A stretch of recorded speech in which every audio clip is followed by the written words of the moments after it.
అది నా బిడ్డరా, అది నీతో ఎట్లా వస్తుందో నేను చూస్తా. అది నా పిల్లరా, ఎట్లా రాదు నేను కూడా చూస్తా. Watch our film Raju vs. Rambai with extended cut, streaming now only on ETV Win.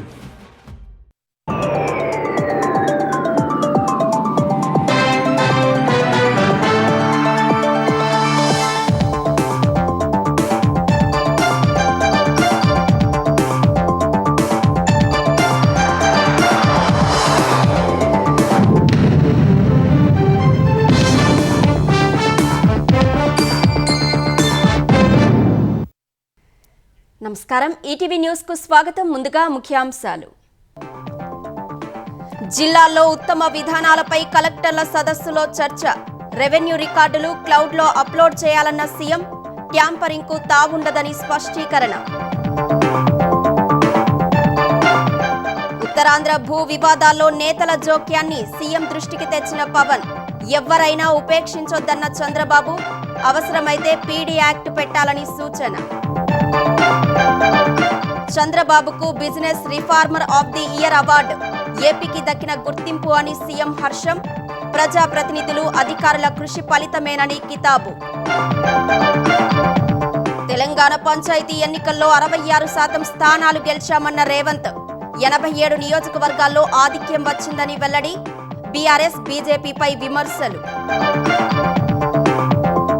స్థానిక సంస్థల ఎన్నికలపై అసెంబ్లీలో చర్చిస్తామన్న సీఎం. బీసీలకు 42% రిజర్వేషన్లపై అన్ని పార్టీల అభిప్రాయాలు తీసుకుంటామని ప్రకటన. సుప్రీంకోర్టులో తెలంగాణ ప్రభుత్వానికి ఊరట. హైదరాబాద్ సాహెబ్ నగర్ పరిధిలో 102 ఎకరాలు అటవీ శాఖదేనని తీర్పు. నోటిఫై చేయాలని సీఎస్ కు ఆదేశాలు. వీబీజీ రామ్జీ బిల్లుకు లోక్సభ ఆమోదం. ప్రతులను చించి నిరసన తెలిపిన విపక్షాలు. గాంధీ సిద్ధాంతాలకు కాంగ్రెస్ తూట్లు పొడిచిందన్న శివరాజ్ సింగ్. ప్రధాని మోదీకి ఒమన్ అత్యున్నత పురస్కారం. ఇరు దేశాల మధ్య స్వేచ్ఛ వాణిజ్య ఒప్పందం. 98% భారత ఎగుమతులపై సుంకాలు ఎత్తివేత.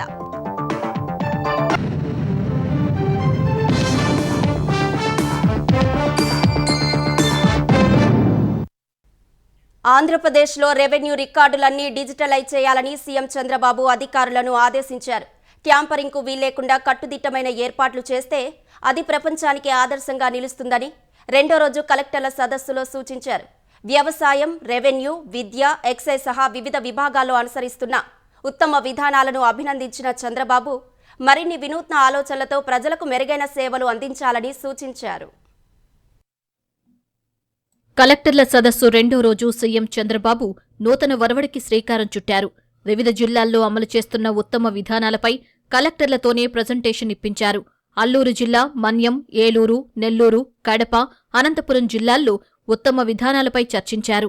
ఏలూరు జిల్లాలో ప్రాజెక్టు మార్పు కార్యక్రమంపై ప్రజెంటేషన్ ఇచ్చిన కలెక్టర్ వెట్రిసెల్వి నాటుసారా తయారీదారుల జీవితాల్లో మార్పు తెచ్చేలా కృషి చేస్తున్నట్లు చెప్పారు. 140 గ్రామాల్లో స్పష్టమైన మార్పు కనిపించిందన్న ఆమె వారి ఆదాయం పెరిగేలా చర్యలు చేపట్టినట్లు చెప్పారు. ఈ కార్యక్రమాన్ని అభినందించిన సీఎం అరెస్టులు, కేసులతో వారి జీవితాల్లో మార్పు తీసుకురాలేమని, ఇలాంటి చర్యలతోనే అది సాధ్యమని నిరూపించారని ప్రశంసించారు. ఈ కార్యక్రమాన్ని రాష్ట్ర వ్యాప్తంగా అమలు చేయాలని సూచించారు. నెల్లూరు జిల్లాలో చాంపియన్ రైతు పేరిట చేపట్టిన కార్యక్రమంపై కలెక్టర్ హిమాంశు శుక్లా ప్రజెంటేషన్ ఇచ్చారు. ప్రతి గ్రామంలో ఓ చాంపియన్ ఫార్మర్ను ఎంపిక చేసి మిగతా వారికి అవగాహన కల్పిస్తున్నామన్నారు. యాంత్రీకరణ పెంచటం, ఎరువులు, పురుగుమందుల వాడకం తగ్గించటం, పంటలకు విలువ జోడింపు లాంటి చర్యలు చేపట్టామన్నారు. వరితో పాటు ప్రత్యామ్నాయ పంటలు పండించేలా చూస్తున్నామని వివరించారు. ఆయన్ను అభినందించిన సీఎం శాఖలన్నీ ఇంటిగ్రేట్ చేసి రైతులకు ఉపయోగకరంగా మార్చారని ప్రశంసించారు. మన్యం జిల్లా కలెక్టర్ ప్రభాకర్ రెడ్డి ముస్తాబు కార్యక్రమంపై ప్రజెంటేషన్ ఇచ్చారు. 10వ తరగతి విద్యార్థులకు మెంటారింగ్ ద్వారా నైపుణ్యాలను పెంచేలా కార్యాచరణ రూపొందించగా దీని ద్వారా పిల్లల్లో కాన్ఫిడెన్స్ పెరుగుతుందన్న సీఎం ప్రైవేటు స్కూళ్లలోనూ ప్రవేశపెట్టాలని సూచించారు.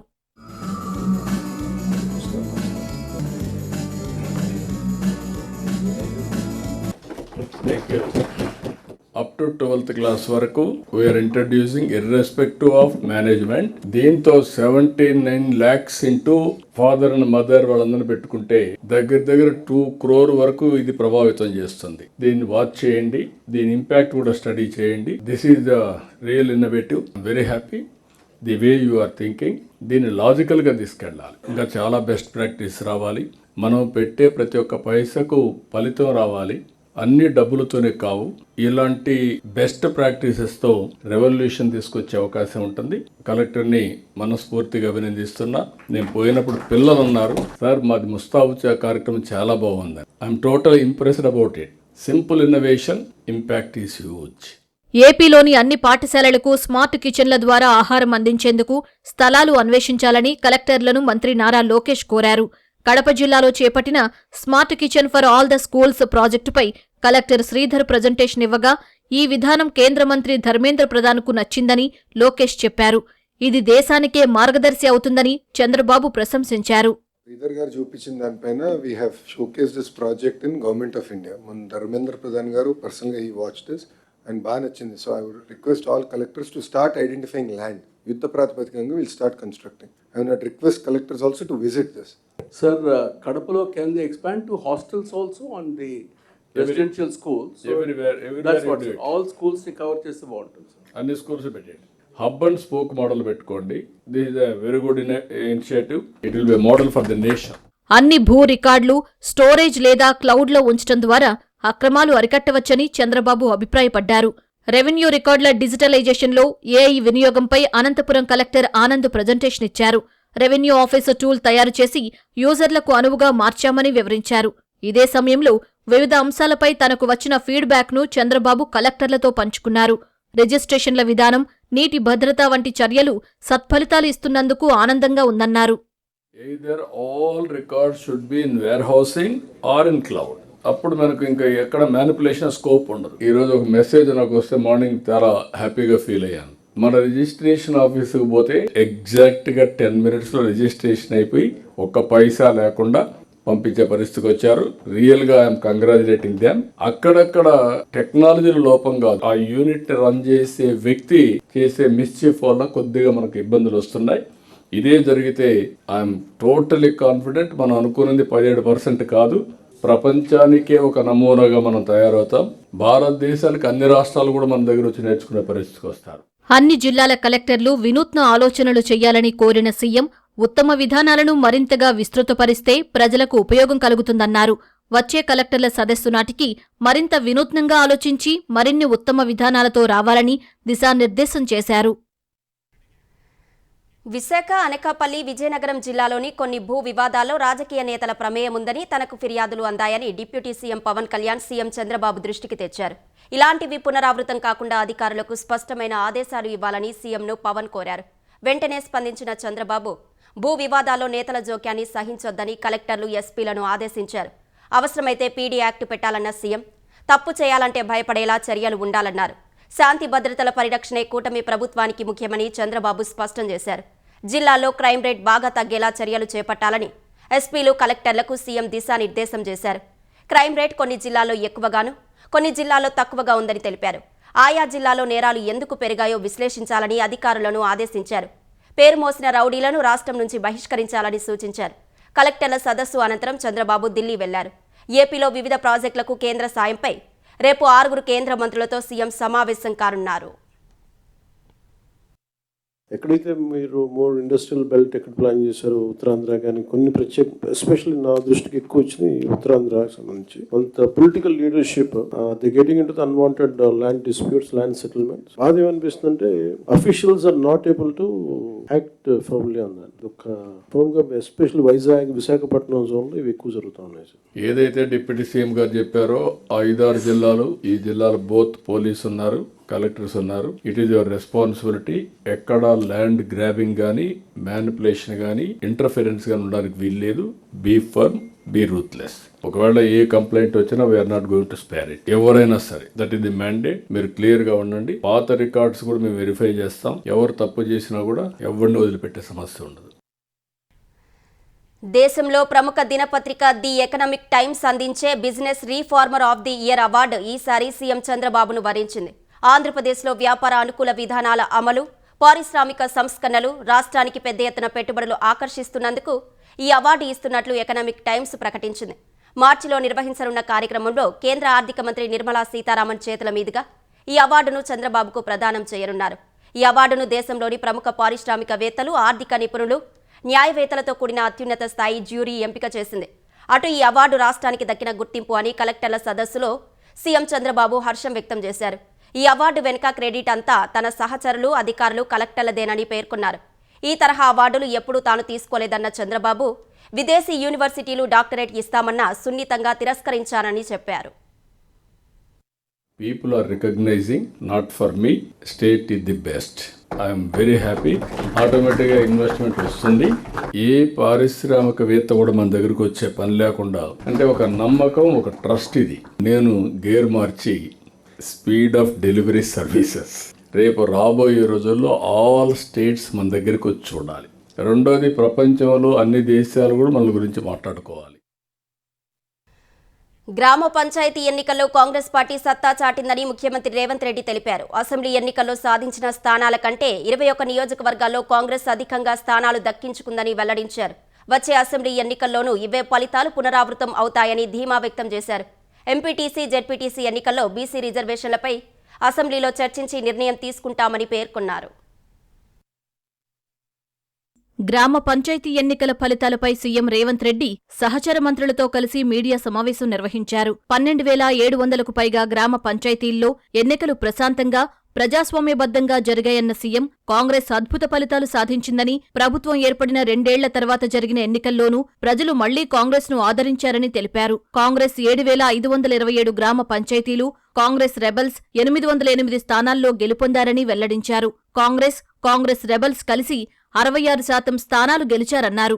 బీఆర్ఎస్ 3,511, బీజేపీ 710 పంచాయతీలు గెలిచాయని తెలిపారు. 87 శాసనసభ నియోజకవర్గాల్లో కాంగ్రెస్ ఆధిక్యం సాధించిందని వివరించారు. గ్రామ పంచాయతీ ఎన్నికలు 94 శాసనసభ నియోజకవర్గాల పరిధిలో జరిగినాయి. కాంగ్రెస్ పార్టీ 87 శాసనసభ నియోజకవర్గాలలో మెజారిటీ సాధిస్తే, బీఆర్ఎస్ 6 శాసనసభ నియోజకవర్గాలలో మెజారిటీ సాధిస్తే, బీజేపీ 1 శాసనసభ నియోజకవర్గంలో మెజారిటీ గ్రామ పంచాయతీలు సాధించుకోవడం జరిగింది. 2023 నాడు మేము సిపిఐ కలిసి సాధించిన 66 శాసనసభ నియోజకవర్గాలతో పోలిస్తే ఇప్పుడు ఇంకొక 21 శాసనసభ నియోజకవర్గాలు అధికంగా గెలవడం జరిగింది. తద్వారా కాంగ్రెస్ రెబల్స్ 66% గెలిస్తే, బీజేపీ, బీఆర్ఎస్ 33%, కమ్యూనిస్టులు 1% ఎన్నికల్లో ఫలితాలను సాధించారు. ఈ ఫలితాలు మా 2 సంవత్సరాల పరిపాలనకు ప్రజలిచ్చిన తీర్పు. ఈ ఫలితాలను చూసే అద్భుతం అనుకుంటారు. సంతోషం. ఈ అద్భుతం 2029లో కూడా జరుగుతుంది. 1/3 మీరు ఉంటారు, 2/3 మేము ఉంటాము. 2029లో కాంగ్రెస్ తిరిగి అధికారంలోకి వస్తుంది. ఎంపీటీసీ, జెడ్పీటీసీ ఎన్నికలపై అసెంబ్లీ సమావేశాల్లో చర్చిస్తామన్న సీఎం మున్సిపాలిటీ, కార్పొరేషన్ల ఎన్నికలపైన త్వరలో నిర్ణయం తీసుకుంటామని స్పష్టం చేశారు.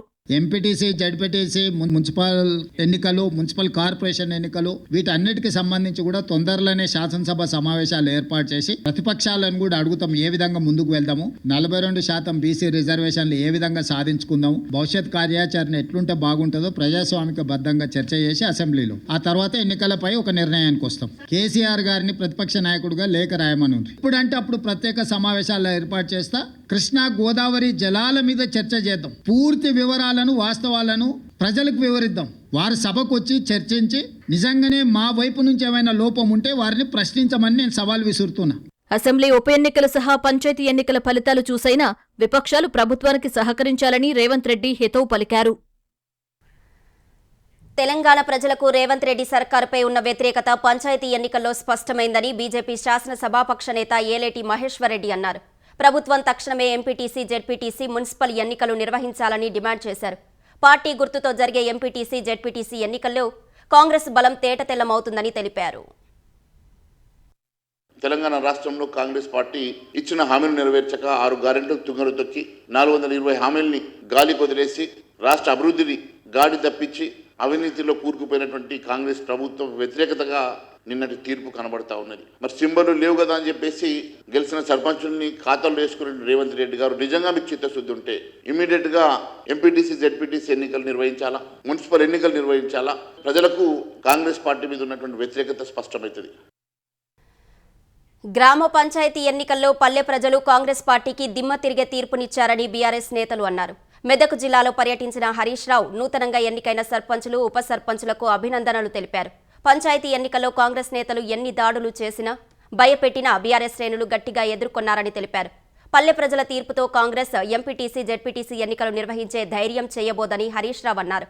యాదాద్రి భువనగిరి జిల్లాలో పర్యటించిన కేటీఆర్ సర్పంచ్లను సన్మానించారు. బీఆర్ఎస్ నుంచి గెలిచి పార్టీ ఫిరాయించిన ఎమ్మెల్యేల విషయంలో స్పీకర్ నిర్ణయం సరికాదన్నారు. పార్టీ ఫిరాయించిన ఎమ్మెల్యేలకు రాజీనామా చేసే దమ్ము లేదన్న కేటీఆర్ రాజీనామా చేస్తే ఓడిపోతామనే భయం అందరిలో ఉందని వ్యాఖ్యానించారు. కడియం శ్రీహరి గారు ఆయన్నే చెప్పుకుంటున్నాడు, నేను అభివృద్ధి కోసం కాంగ్రెస్ లో చేరినా అని ఉపన్యాసాలు ఇచ్చిండు మైకులలో. స్పీకర్ కు కనబడతలేదంట, వినబడతలేదంట. స్పీకర్ గారేమో ముఖ్యమంత్రి ఏం చెప్తే అది ఆయన చేస్తా ఉన్నాడు. 10 మంది ఆ ఎమ్మెల్యేలు ఎవరైతే పోయినారో ఏ పార్టీ రాబోయి నీదంటే ఏ పార్టీ ఆనికి తెలియదు, పార్టీలోకి వెళ్ళి పోయిన వాళ్ళు 75 ఏళ్ళకి వచ్చిండు పోచారం శ్రీనివాసరెడ్డి. ఓసారి స్పీకర్, ఓసారి మంత్రి, ఇంకేం చేస్తాడు కేసీఆర్? నీకు కాంగ్రెస్ లో చేరి ఇలా ముఖం ఎక్కడ పెట్టుకోనా తెలియక కాంగ్రెస్ లో దిక్కు కూర్చున్నాడు. ఏది అసెంబ్లీలో ఇంతకాలం 70 ఏళ్ళు సంపాదించిన పేరంతా నాశనం చేసుకుంటే రేవంత్ రెడ్డి సంకల చేరి. స్పీకర్ తీర్పు నచ్చకపోతే బీఆర్ఎస్ నేతలు కోర్టులకు వెళ్లొచ్చని సీఎం రేవంత్ రెడ్డి అన్నారు. అసెంబ్లీలో బీఆర్ఎస్ కు 37 మంది ఎమ్మెల్యేలు ఉన్నారని హరీష్ రావే చెప్పారన్న సీఎం సొంత ఎమ్మెల్యేలనే తమ వాళ్లు కాదని చెప్పే పరిస్థితి ఎందుకొచ్చిందని ప్రశ్నించారు. స్పీకర్ గారి నిర్ణయాన్ని వాళ్లకు నచ్చకపోతే న్యాయస్థానాలు ఉన్నాయి. పదే పదే హరీష్ రావు గారు శాసనసభలోనే మేము 37 మంది శాసనసభ్యులు ఉన్నాం, మాకింత సమయం ఇవ్వాలని మాట్లాడింది మీరు కళ్ళతో చూసిరు, మీరు చెవులతో విన్నారు. ప్రతిసారి శాసనసభ ముగింపు సమావేశాలలో స్పీకర్ గారు ఒక బులెటిన్ ఇష్యూ చేస్తారు. ఏ ఒక్క రోజు కూడా స్పీకర్ గారి నిర్ణయాన్ని వాళ్ళు ప్రశ్నించలేదు. టీవీలో పేపర్లో మేము చూసిన ప్రతి నెల 5,000 రూపాయలు ఎమ్మెల్యేల నుంచి వాళ్ళ టీఆర్ఎస్ ఎల్పీ నిర్వహణ కోసము డబ్బులు కూడా తీసుకున్నారని. వాళ్ళ పేరు మీద మైకు కావాలి, వాళ్ళ పేరు మీద మాటలు కావాలి, వాళ్ళ జీతాలలో వాటాలు కావాలి. మీ వాళ్ళనే మీ వాళ్ళు కాదు అని అనుకునే పరిస్థితి ఎందుకు దాపురించింది? మేము మీ వాళ్ళమే అని వీళ్ళు అంటారు, మీరు మా వాళ్ళు కాదని వాళ్ళు అంటారు. విపక్షాల నిరసనల మధ్య వీబీ రామ్జీ బిల్లు 2025కు లోక్సభ ఆమోదం తెలిపింది. బిల్లు ఆమోద సమయంలో వెల్లోకి వచ్చి నిరసన తెలిపిన విపక్షాలు వీబీ రామ్జీ బిల్లు ప్రతులను చించి విసిరేశారు. అంతకుముందు బిల్లుపై చర్చలో భాగంగా మాట్లాడిన కేంద్ర వ్యవసాయ శాఖ మంత్రి శివరాజ్ సింగ్ చౌహాన్ మహాత్మా గాంధీ జాతీయ ఉపాధి హామీ పథకంలో అనేక లోపాలు ఉన్నాయని అన్నారు. రాష్ట్రాలు కార్మికులపై ఎక్కువగా ఖర్చు చేసి అభివృద్ధి పనులకు తక్కువగా ఖర్చు చేశాయని తెలిపారు. యూపీఏ ప్రభుత్వం కంటే ముందు ఉన్న ప్రభుత్వాలు కూడా నరేగా మాదిరి ఉపాధి గ్యారంటీ పథకాలను ప్రారంభించాయని తెలిపారు. 2009 ఎన్నికలను దృష్టిలో పెట్టుకుని నరేగా పథకానికి మహాత్మా గాంధీ పేరును అప్పటి యూపీఏ ప్రభుత్వం పెట్టిందని శివరాజ్ సింగ్ ఆరోపించారు. భారత్ పాకిస్తాన్ విభజనకు ఒప్పుకొని గాంధీ ఆదర్శాలకు కాంగ్రెస్ పార్టీ తూట్లు పొడిచిందని విమర్శించారు. సుప్రీంకోర్టులో తెలంగాణ ప్రభుత్వానికి భారీ ఊరట లభించింది. వనస్థలిపురం పరిధిలోని సాహెబ్ నగర్లో ఉన్న 4,000 కోట్ల విలువ చేసే 102 ఎకరాల భూమి తెలంగాణ అటవీ శాఖదేనని సుప్రీంకోర్టు తేల్చి చెప్పింది. సాహెబ్ నగర్లో ఉన్న భూమిపై యాజమాన్య హక్కులు కోరుతూ సుప్రీంకోర్టులో పలు పిటిషన్లు దాఖలయ్యాయి. నిజాం, సాలార్జంగ్, మీర్ ఆలం వారసులమంటూ గతంలో కొందరు పిటిషన్లు వేశారు. పిటిషన్లు వేసిన 260 మందికి అనుకూలంగా హైకోర్టులో తీర్పు వచ్చింది. ఆ తీర్పుపై తెలంగాణ ప్రభుత్వం సుప్రీంకోర్టును ఆశ్రయించింది. ఈ పిటిషన్లపై సుదీర్ఘంగా విచారించిన సుప్రీంకోర్టు ఆ భూమి పూర్తిగా అటవీ శాఖదేనని తీర్పు వెలువరించింది. 8 వారాల్లో రిజర్వ్ ఫారెస్ట్గా నోటిఫై చేయాలని ప్రభుత్వ ప్రధాన కార్యదర్శికి ఆదేశాలు జారీ చేసింది. నోటిఫికేషన్ కాపీని సుప్రీంకోర్టు రిజిస్ట్రీకి పంపాలని ఆదేశించింది. నేషనల్ హెరాల్డ్ కేసులో కాంగ్రెస్ అగ్రనేతలు సోనియా, రాహుల్ను ఈడీ కేసులతో వేధిస్తున్నారంటూ తెలంగాణలో ఆ పార్టీ శ్రేణులు ఆందోళనలు చేపట్టారు. దేశవ్యాప్తంగా నిరసనలు చేపట్టాలన్న పిలుపు మేరకు బీజేపీ కార్యాలయాల ఎదుట కాంగ్రెస్ నేతలు, కార్యకర్తలు ధర్నాలు చేశారు. హైదరాబాద్లోని గాంధీ భవన్ నుంచి బీజేపీ కార్యాలయం వరకు ర్యాలీగా వెళ్లేందుకు కాంగ్రెస్ శ్రేణులు యత్నించాయి. పోలీసులు వారిని ఎక్కడికక్కడే అదుపులోకి తీసుకున్నారు. ర్యాలీలో టీపీసీసీ అధ్యక్షుడు మహేష్ కుమార్, పార్టీ తెలంగాణ వ్యవహారాల ఇన్ఛార్జ్ మీనాక్షి నటరాజన్, పలువురు నేతలు పాల్గొన్నారు. ఈ నిరసనకు అనుమతి లేదని పోలీసులు చెప్పగా అక్కడ కాసేపు ఉద్రిక్తత తలెత్తింది. కరీంనగర్లో కేంద్ర మంత్రి బండి సంజయ్ కార్యాలయానికి ర్యాలీగా బయలుదేరిన నేతలను పోలీసులు అడ్డుకున్నారు. నల్గొండలో డీసీసీ అధ్యక్షుడు పున్నా కైలాష్ నేత ఆధ్వర్యంలో బీజేపీ కార్యాలయం ఎదుట నిరసనకు దిగిన కాంగ్రెస్ నేతలు కోడిగుడ్లు విసిరారు. ఖమ్మంలోని బీజేపీ కార్యాలయం ముట్టడికి బయలుదేరిన కాంగ్రెస్ శ్రేణులను పోలీసులు అడ్డుకున్నారు. ఈ క్రమంలో ఇరు వర్గాల మధ్య స్వల్ప తోపులాట చోటు చేసుకుంది.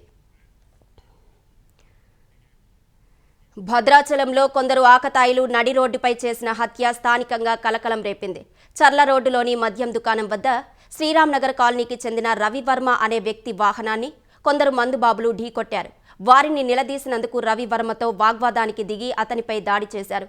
కత్తులతో పొడిచి దారుణంగా హత్య చేసి అక్కడి నుంచి పరారయ్యారు. సుమారు 30 నిమిషాల పాటు ఈ ఘటన జరిగినా పోలీసులు అక్కడికి రాలేదని స్థానికులు ఆరోపించారు. హత్యకు నిరసనగా మృతుడి బంధువులు బ్రిడ్జి సెంటర్ వద్ద రోడ్డుపై బైఠాయించి ధర్నా చేపట్టారు. నిందితులను కఠినంగా శిక్షించాలని వారు డిమాండ్ చేశారు. భారత వాస్తవిక చరిత్రను భావితరాలకు అందించాలని మాజీ ఉపరాష్ట్రపతి వెంకయ్య నాయుడు పిలుపునిచ్చారు. ఈ మేరకు కేంద్ర రాష్ట్ర ప్రభుత్వాలు కృషి చేయాలని కోరారు. గుడివాడలోని ఏఎన్ఆర్ కళాశాల వజ్రోత్సవాలకు మాజీ ఆదాయ పన్నుల శాఖ అధికారి కేవీ చౌదరితో పాటు వెంకయ్య నాయుడు హాజరయ్యారు. ఈ సందర్భంగా ఏఎన్ఆర్ చిత్రపటంతో కూడిన పోస్టల్ స్టాంపును ఆయన ఆవిష్కరించారు. సామాజిక ఆర్థికంగా వస్తున్న మార్పులను, సాంకేతికతను అందిపుచ్చుకొని విద్యార్థులను తీర్చిదిద్దాలని ఉపాధ్యాయులు, తల్లిదండ్రులకు వెంకయ్య నాయుడు సూచించారు. ప్రస్తుత పరిస్థితులకు అనుగుణంగా విద్యా వ్యవస్థలో మార్పులు రావాలని కేవీ చౌదరి అన్నారు. ఏఎన్ఆర్ వంటి మంచి విద్యా సంస్థలు ఉన్నప్పుడే విద్యార్థులు ఉన్నత స్థానాలకు చేరుకుంటారని తెలిపారు. ఏఎన్ఆర్ కళాశాలలో రామోజీరావు పేరిట స్కిల్ డెవలప్మెంట్ సెంటర్ ఏర్పాటు కోసం 50 లక్షల రూపాయలు విరాళం ఇస్తున్నట్లు రామోజీ గ్రూప్ సంస్థల సీఎండీ సిహెచ్ కిరణ్ ప్రకటించారు. ఏఎన్ఆర్ కళాశాల వజ్రోత్సవాలను పురస్కరించుకొని ప్రత్యేక సంచికను వర్చువల్ విధానంలో కిరణ్ ఆవిష్కరించారు. భావితరాలకు నాణ్యమైన విద్య అందించాలని ఎంతో మంది భూరి విరాళాలిచ్చి అనేక ప్రాంతాల్లో విద్యా సంస్థలు నెలకొల్పారని గుర్తు చేశారు. తల్లిదండ్రులు చదువుకున్న కాలేజీతో అనుబంధాన్ని పెంచుకోవడం, అనుభవాలు నెమరు వేసుకోవడం మంచి అనుభూతిగా పేర్కొన్నారు. మన వాళ్ళు విద్యలో ఆరితేరుతున్నారు కానీ మానవ సంబంధాలు, వృత్తిపరమైన వ్యక్తిగత సంబంధాల విషయంలో ఎంత బీటెక్ చేసినా ఎంటెక్ చేసినా కూడా ఆ విషయంలో మటుకు చాలా వెనకబడి ఉన్నారు. ప్రపంచంలో నెగ్గుకు రావటం, 10 మందితో కలిసి జీవించడం అనేది పాఠ్యాంశంలాగా, బోధనాంశంలాగా చెప్పాల్సిన అగత్యం ఏర్పడుతుంది. ఎందుకంటే ఇళ్లలో ఇప్పుడు అంతా న్యూక్లియర్ ఫ్యామిలీస్ అయ్యేసరికి పెద్దవాళ్ళు ఎవరు లేరు చెప్పడానికి.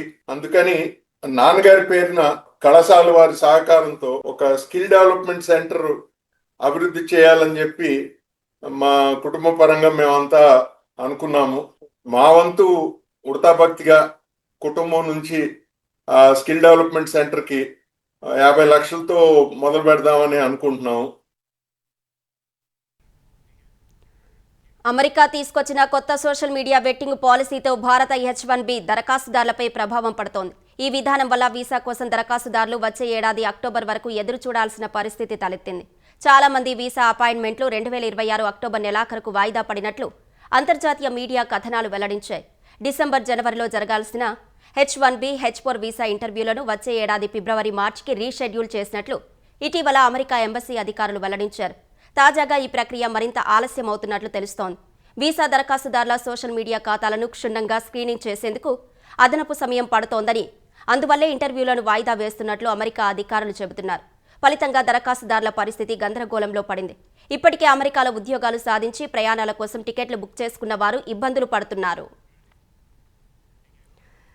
భారత్, ఒమన్ మధ్య స్వేచ్ఛ వాణిజ్య ఒప్పందం కుదిరింది. మస్కట్లో ప్రధాని మోదీ సమక్షంలో వాణిజ్య పరిశ్రమల శాఖ మంత్రి పీయూష్ గోయల్, ఒమన్ వాణిజ్య పరిశ్రమల శాఖ మంత్రి కైస్ బిన్ మహ్మద్ ఈ ఒప్పందంపై సంతకాలు చేశారు. ఈ ఒప్పందంలో భాగంగా వస్త్రాలు, వ్యవసాయ, తోలు ఉత్పత్తులు, రత్నాలు, ఆభరణాలు సహా 98% పైగా భారత ఎగుమతులపై ఒమన్లో సుంకాలు ఉండవు. ఖర్జూరాలు, పాలరాయి, పెట్రోకెమికల్ వంటి ఒమన్ ఉత్పత్తులపై భారత సుంకాలను తగ్గిస్తుంది. ఈ ఒప్పందం వచ్చే సంవత్సరం మొదటి త్రైమాసికం నుంచి అమల్లోకి వస్తుందని భావిస్తున్నారు. మరోవైపు ప్రధాని మోదీకి ఒమన్ అత్యున్నత పురస్కారం దక్కింది. ద్వైపాక్షిక సంబంధాలను బలోపేతం చేయడంలో ప్రధాని మోదీ కృషికి ఆర్డర్ ఆఫ్ ఒమన్ అవార్డు వరించింది.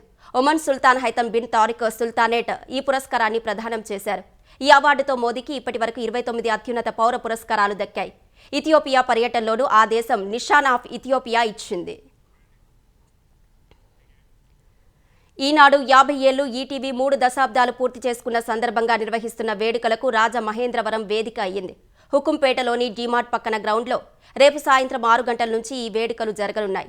సినీ గీతాలు, కడుపుబ్బా నవ్వించే హాస్యం, డాన్స్ పర్ఫార్మెన్స్లతో ఉర్రూతలొగించేలా కార్యక్రమాలు ఏర్పాటు చేశారు. వేడుకలకు ప్రముఖ సినీ నేపథ్య గాయని, గాయకులు వందేమాతరం శ్రీనివాస్, విజయ్ జేస్దాస్, ఎస్పీ చరణ్, రమ్య బెహరా, సాహితీ చాగంటి, ధనుంజయ్ సహా పలువురు ప్రధాన ఆకర్షణగా నిలవనున్నారు. డాన్సర్లు దివి, ఆదర్శ్, సుస్మిత తమ నృత్య ప్రదర్శనలతో అలరిస్తారు. ప్రదీప్ ఈవెంట్ యాంకర్గా వ్యవహరించనున్నారు. వేదికను విద్యుత్ వెలుగుతో సర్వాంగ సుందరంగా సిద్ధం చేశారు.